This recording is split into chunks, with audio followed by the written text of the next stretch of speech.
Bom, boa tarde Boa mais uma tarde, vez. professor.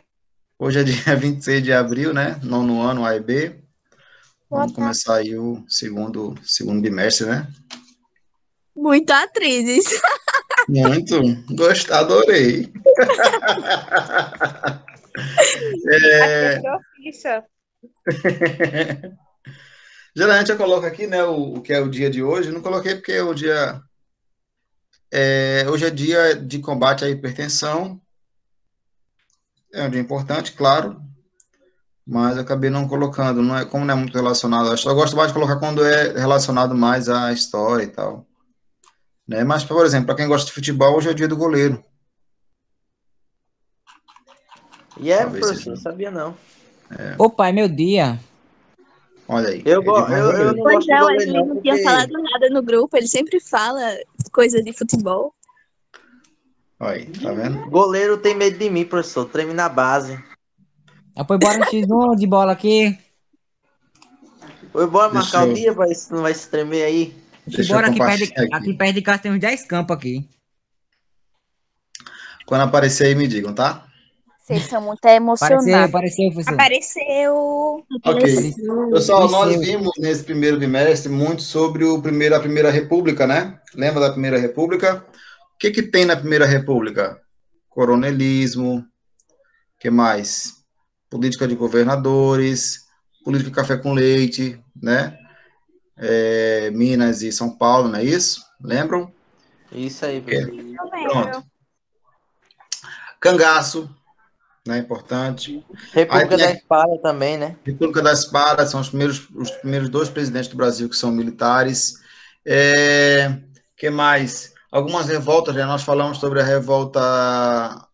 Da vacina. da vacina, falamos sobre Canudos, sobre o contestado, acho que foi só os três. E o cangaço em si, que o próprio movimento do cangaço é tido por muitos como uma forma de protesto, né? Protesto contra a miséria que o povo nordestino já era obrigado a passar naquela época, né? Eu costumo dizer que o problema da seca, pessoal, não é um problema recente, é um problema que tem aí alguns séculos já, tá? Naquela época, no início do final do século XIX, início do século XX, não era diferente. A seca também castigava o Nordeste e os nossos políticos naquela época também deixavam a desejar quando o assunto era política pública para o Nordeste, ok? O que nós vamos começar a falar a partir de agora é sobre o fim dessa república oligárquica no Brasil, ou seja, o fim da República Velha, tá? E o início de uma nova história, de uma nova fase da República Brasileira, tá? Que vem muito atrelada aí à pessoa do Getúlio Vargas, tá? Getúlio Vargas, que é o primeiro presidente pós-República Velha, né? Ele assume em 1930 e vai passar aí 15 anos no poder. 15 anos. É muito tempo, né? Nem todos esses 15 anos serão de forma democrática, isso nós vamos ver. Então, vai ter um período aí que é uma ditadura, Vargas, tá? Mas também é um período de bastante crescimento no Brasil e de conquistas importantes para os trabalhadores, tá? Um governo, o Vargas é um governo que é preciso, claro, falar sobre as coisas negativas que foram feitas, né? Perseguições, prisões, própria o golpe que ele deu, mas também é preciso falar sobre a parte positiva aí, que são direitos trabalhistas, criação de empresas que são importantes para o Brasil até hoje, tá? Vamos falar um pouquinho sobre isso ao longo das próximas aulas. Bom, brigas pelo poder. Nós vimos que na República Velha você tinha aí basicamente alternância de dois grupos no poder, né? Os cafeicultores lá de São Paulo e os produtores de leite de Minas Gerais. Nós vimos também que a própria Minas não produzia só leite, né? A Minas era o segundo estado maior produtor de café do Brasil, né? Então, Minas tinha uma força maior além da produção de leite. Além disso, Minas tinha a maior bancada, né? O maior número de deputados no Congresso Nacional, São certo? Paulo produzia alguma coisa mais assim, é bem impactante e bem evolutiva, a mais do que São... café? Não, basicamente era café. Vai produzir alguns gêneros secundários, né? Algodão, mas o forte da economia paulista vai ser o café. Inclusive, quando vem muitos, como é que chama? Imigrantes para o Brasil, né? Muitos desses imigrantes irão para as fazendas de café. Ô, professor, o Brasil Oi. tem a maior produção de café do mundo, né? Ainda hoje é uma das maiores, mas acho que nós produzimos mais soja do que café hoje, se não me engano. Mas o café brasileiro, ele é ainda hoje muito respeitado no mundo, tá? Lá fora, se vocês forem para a Europa algum dia, vocês vão ver que nas prateleiras dos supermercados vai ter lá Nescafé, tá? E não é barato não, viu? É caro. Lá é caro. Verdade, lá café para eles lá é ouro. Vem importado daqui. Tá? Pessoal, nós, na verdade, já começamos esse assunto. Cadê? Getúlio Vargas aqui. Deixa eu ver. Não. Começamos não, estou me enganando. Bora.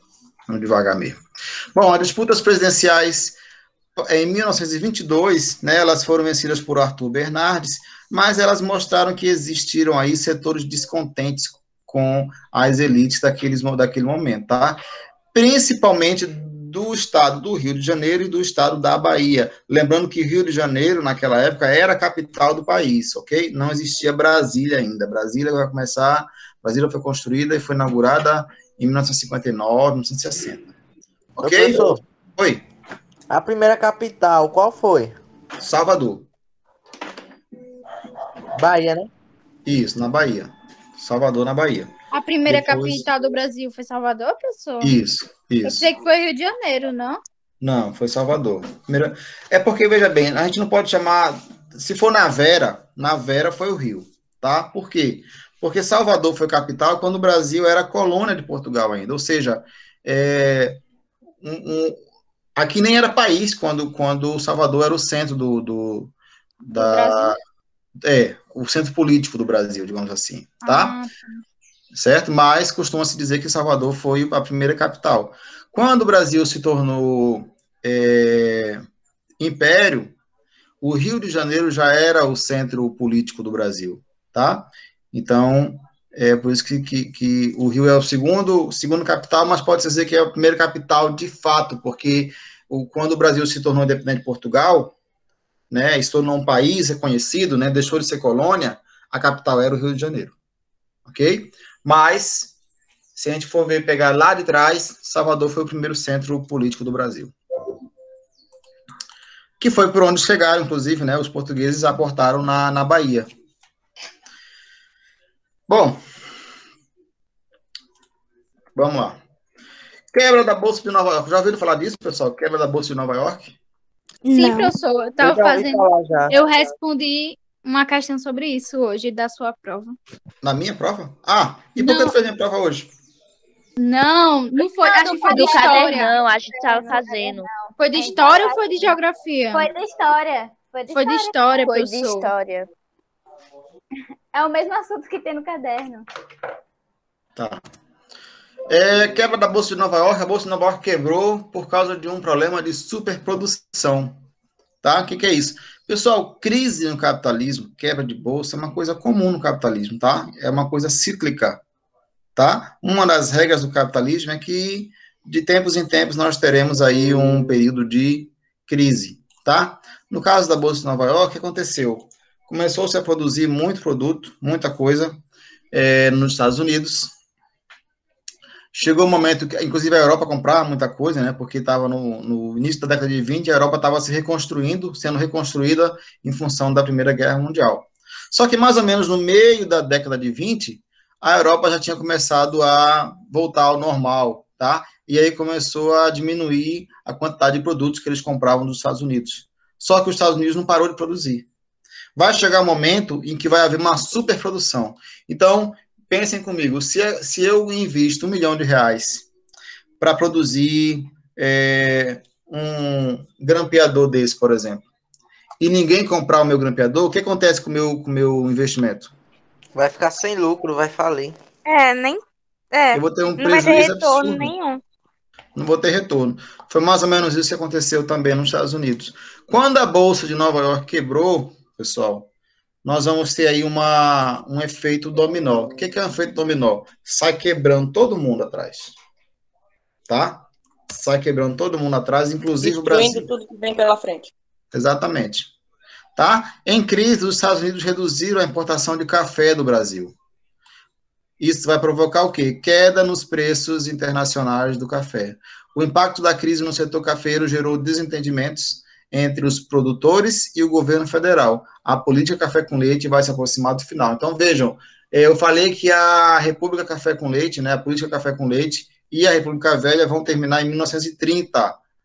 Não é coincidência, né, que isso tenha acontecido apenas um ano depois, ou menos de um ano depois da quebra da Bolsa de Nova York, tá? Por quê? Quando quebra a Bolsa de Nova York, como eu falei, várias economias do mundo vão cair em sequência em efeito dominó, certo? No Brasil não é diferente, e quando isso acontece, as disputas políticas ficam mais acirradas, porque aqueles grupos que não estão no poder passam a reivindicar o poder, alegando que o Brasil está na crise em razão das ações tomadas pelo grupo dominante. Ok? A crise que ameaçou romper o pacto oligárquico nas eleições de 22 vão reaparecer nas eleições de 30. O que acontece? E em 1929 nós vamos ter aí como presidente do Brasil o Washington Luiz, que era representante de São Paulo. Pela lógica, o Washington Luiz ele deveria apoiar um representante de São Paulo, perdão, de Minas Gerais, tá? Não era alternado, um mandato era para São Paulo, um mandato era para Minas, tá? Então, o Washington Luiz, que deveria apoiar um mineiro, acabou apoiando o paulista Júlio Prestes, tá? E aí começa a cisão, aí começa o problema. Por quê? Mineiros e gaúchos vão se reunir na oposição e aí vão formar uma aliança liberal. Quem é que encabeça essa aliança? Getúlio Vargas. Quem é o vice nessa chapa? João Pessoa, conhecem? Sim. Pois é, ele mesmo. João Pessoa, que dá nome à nossa capital. Então, Getúlio Vargas era o cabeça de chapa, né, o candidato a presidente, e o João Pessoa era o candidato a vice na chapa dele, tá? Para quem não viu, aqui está a imagem dos dois, ó. À esquerda está o Getúlio Vargas e à direita está o João Pessoa, ok? Para quem não conhece, está aí os dois bonitinhos. Bom, o que a Aliança Liberal defendia? Incentivo ao conjunto de produção agrícola nacional e não apenas à produção cafeeira. 2, leis de proteção aos trabalhadores e ao incentivo à indústria. E 3, reforma política, pessoal. Eu falei que o voto ele não era secreto, né? A fraude eleitoral era absurda, né? Até porque o voto por não ser secreto, ficava lá o jagunço do coronel olhando em quem o cara ia votar. Se não votasse quem ele queria, era bala. Né? Então, era preciso fazer uma reforma política realmente. Tá? Sobre esse primeiro ponto aqui, incentiva um conjunto de produção agrícola nacional e não apenas a produção cafeeira, nós vimos que a política nacional da Primeira República ela é muito voltada para o café. As políticas públicas são feitas para atender aos cafeicultores, tá? E isso quebra o país. Você não pode investir apenas em um único setor, né? Um país não é feito apenas de um único setor. Você tem que diversificar, tá? E isso não foi feito durante a Primeira República, ok? Mesmo com intensa campanha posicionista, o candidato indicado pelo governo, né, o Júlio Prestes, ele acaba vencendo a eleição. Porém, um acontecimento imprevisto mudou o quadro político. Alguém tem ideia que acontecimento foi esse? Não, eu não. Eu não. Alguém morreu? Alguém morreu. Quem morreu? Getúlio... João Pessoa?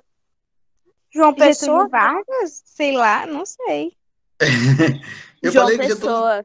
João Pessoa, minha gente. Getúlio Vargas, eu falei que ele ia governar o país por 15 anos. Eu não prestei atenção nisso, não. Nesse primeiro momento. Depois ele ainda volta mais 4 anos, tá? Que é quando ele comete suicídio. Mas, nesse momento, o que vai acontecer é justamente a morte do João Pessoa. Olha só.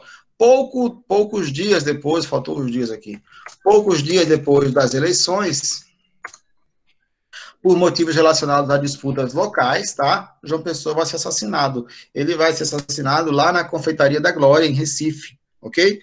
A morte dele, pessoal, veja bem, a morte de uma pessoa não tem nada a ver com os problemas da política nacional. Ele tinha acabado de perder a eleição, né, como vice-candidato na chapa com Getúlio Vargas, certo? Tinha acabado de perder a eleição, mas não houve motivação política, pelo menos a nível nacional, para que ele fosse morto. A morte dele tem um cunho mais local, tá? Disputas locais, inclusive disputas amorosas, ok? Mesmo sem relação com a política nacional, o assassinato de João Pessoa vai servir de estopim para o início de uma ação armada contra o presidente Washington Luiz. O que acontece com isso, pessoal? Essa revolta ela vai ser apoiada pelos tenentes, né, o tenentismo, e comandada por Vargas. O que é o tal do tenentismo? Isso é importante vocês saberem, porque geralmente também cai em prova, tá? Em prova de Enem, caso vocês querem fazer Enem, pessoal? Querem ir para a universidade? Pretendo. É bom, né? Sim. Claro. No momento eu pretendo. Pronto. Tenentismo é uma coisa que cai muito, porque tem muito a ver com... É um dos pilares para entender essa mudança que ocorreu na década de 20 para a década de 30 no Brasil. O movimento tenentista vai representar uma reação dos oficiais de média e baixa patente do Exército contra o regime oligárquico e as práticas políticas tradicionais. Olha só, difundida pelos quartéis do Brasil na década de 20, eles tinham algumas propostas, entre elas, voto secreto e feminino, as mulheres não votavam, tá?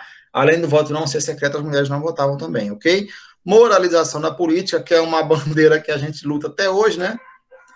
E reforma do ensino público. Os tenentes promoveram um levante no Rio, Manaus e São Paulo, e o seu apoio foi fundamental para a chegada de Getúlio Vargas ao poder, ok? Então, quando o João Pessoa é assassinado, os tenentes, né, do movimento tenentismo vão aí ajudar o Vargas a tomar o poder das mãos de Washington Luiz. Lembrando que o Washington Luiz apoiou Júlio Prestes para presidente, Júlio Prestes ganhou, mas, dado o movimento, acabou que o Júlio Prestes nem chegou a assumir, ok? O movimento de 30 teve início nos estados de Minas e no Rio Grande do Sul, rapidamente ganhou adeptos, ganhou apoio também no Nordeste, tornando insustentável a situação do Washington Luiz e vai fazer com que ele renuncie no dia 3 de novembro de 1930, apoiado por setores populares, pelas classes médias urbanas e pela maioria dos líderes do movimento. Getúlio Vargas assume o poder, minha gente. Isso aí é o que nós chamamos de Revolução de 30, ok? Então, o Júlio Prestes ganha a eleição, mas não leva, ele não chega a assumir, ok? A morte de João Pessoa, ela vai ser crucial para fortalecer o movimento que vai levar o Getúlio Vargas ao poder, ok? Nossa, Então, poderia acontecer isso com o Bolsonaro, né? Então vejam que a política, às vezes, ela toma rumos diferentes, dependendo do que acontece, ok? Bom, governo provisório. Após o movimento de 30, vai se instalar aí um governo provisório, tá? O que é um governo provisório? Geralmente, pessoal, quando acontece uma revolução, uma mudança de governo, uma ruptura no governo, é natural que se institua um governo provisório. Para que o governo provisório? Para assentar as coisas, né? Fazer algumas mudanças necessárias e logo em seguida você chama eleições para restabelecer a ordem natural das coisas em um país republicano. Qual é a ordem natural das coisas em um país republicano, professor? Eleição. Ok? Eleição. Você não pode... você depende da consulta popular em um país que tenha como sistema o republicanismo. Tá? Ok? Ok. Ok, professor. Ele era composto por, quer dizer, o governo provisório vai ser composto aí por representantes das elites estaduais vitoriosas, de militares que apoiaram a queda de Washington Luiz, em particular as lideranças do tenentismo. O Vargas procura governar mantendo certo equilíbrio, tá, entre esses setores, porque não quer dizer que porque eles estavam juntos, no movimento contra o Washington Luiz, eles tivessem as mesmas bandeiras, os mesmos interesses. Então, Vargas... Professora, eita, Oi? professor, eu Diga. tenho uma dúvida. Pois não. Como é que os tenentes conseguiram, os militares, sabe, conseguiram tomar o lugar de fazer como se fosse uma revolução para tomar o lugar de Washington Luiz? Como assim?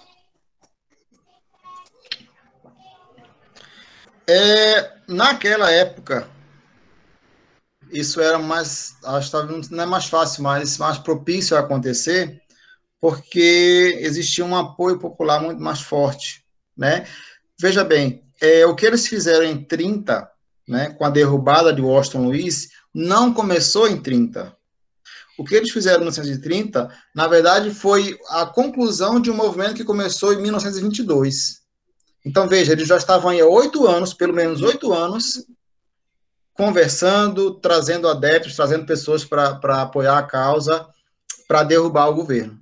Mas só foi certo em 30, né? Em 30, Professor, exato. quando o senhor falou apoio popular, o senhor quer se referir a apoio da população?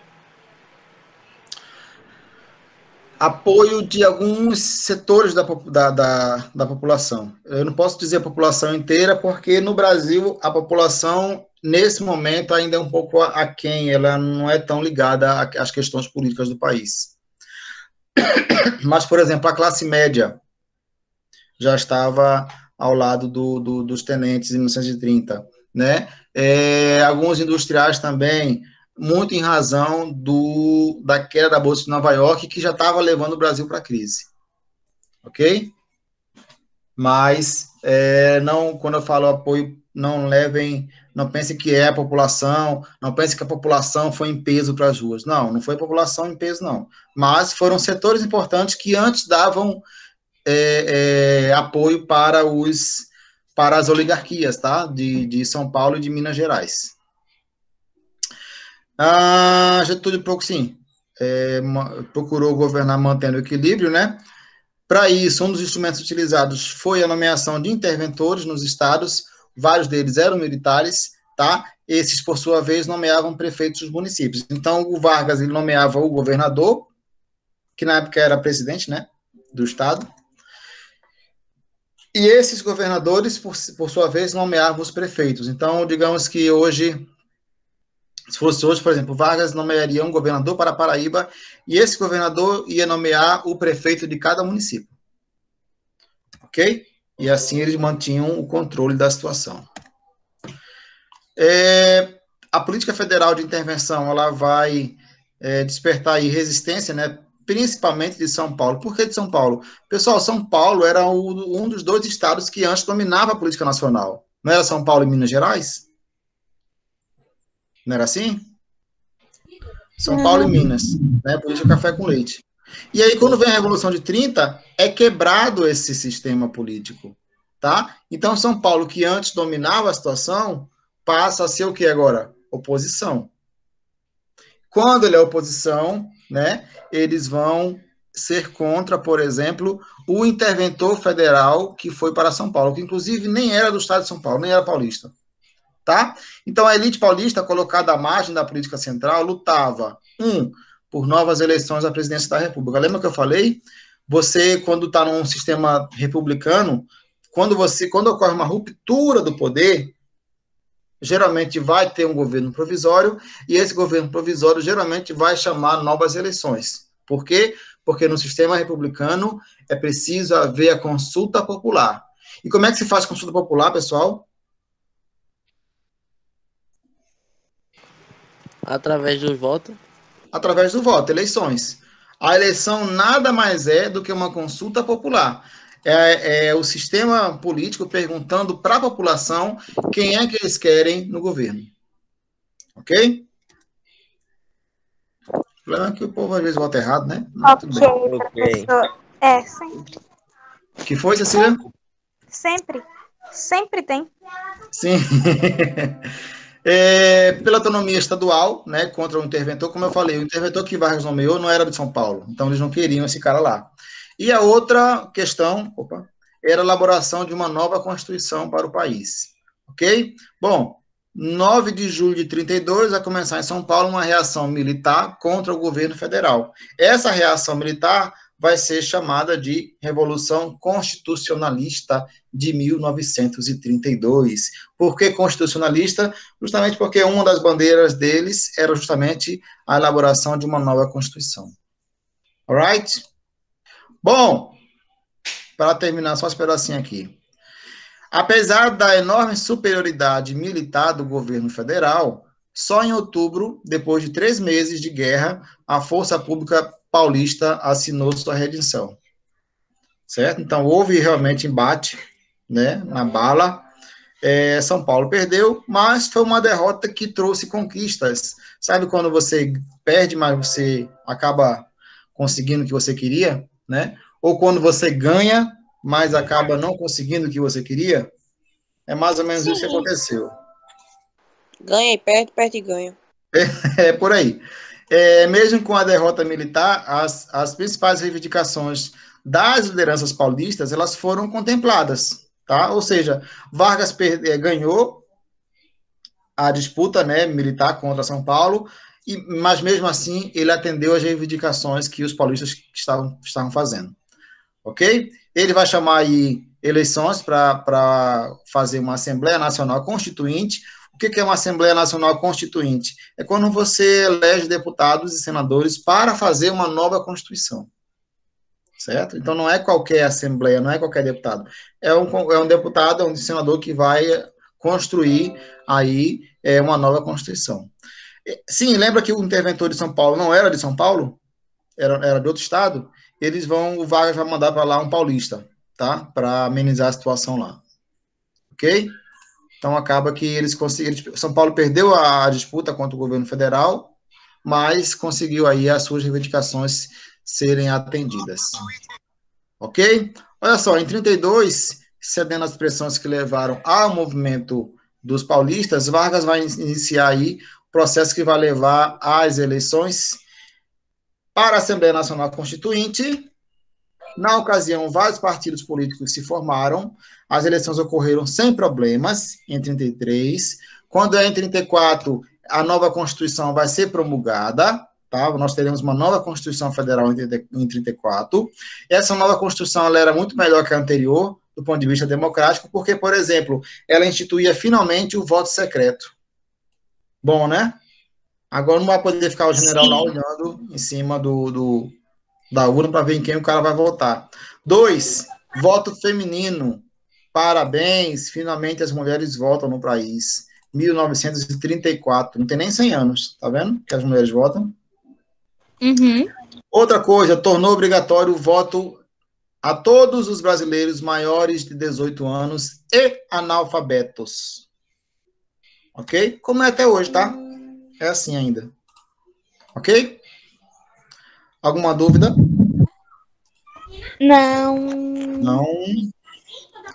Ok, pessoal, então eu vou parar aqui a gravação, baixar a aula, vou fazer a chamadinha de vocês para liberá-los.